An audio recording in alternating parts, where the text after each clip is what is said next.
মনে একটা কোশ্চেন হচ্ছে, বলতে পারবে? বলো। কোনো নেগেটিভ কোশ্চেন না, পজিটিভ। হ্যাঁ, তাহলে উত্তর দেবো না। পজিটিভ ধরবো। তো বলো। ছেলেরা খুলে করে আর মেয়েরা পরে করে। আবার সেই ছেলেরা খুলে করে, মেয়েরা পরে করে। পজিটিভ অ্যান্সার, তুমি বলো। বলতে পারলে তোমার সঙ্গে সঙ্গে এই 300 টাকা দেবো। আমি পারবো না, তুমি যাও তো, আমার কাজের সময় ডিস্টার্ব করো না, যাও। 300 টাকা কিন্তু মিস, 300 টাকা। 300 টাকা দেবে তো? সত্যি? সত্যি। সত্যি? হুম, ঠিক আছে, তাহলে চেষ্টা করছি। বলো। মেয়েরা পরে পরে, করে, ছেলেরা ছেলেরা খুলে করে। একটা ক্লু দেবে?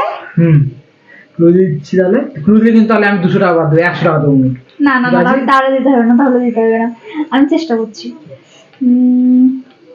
বাথরুম? না না, মেয়েরাও তো খুলে করে। এই না, তাহলে স্নান?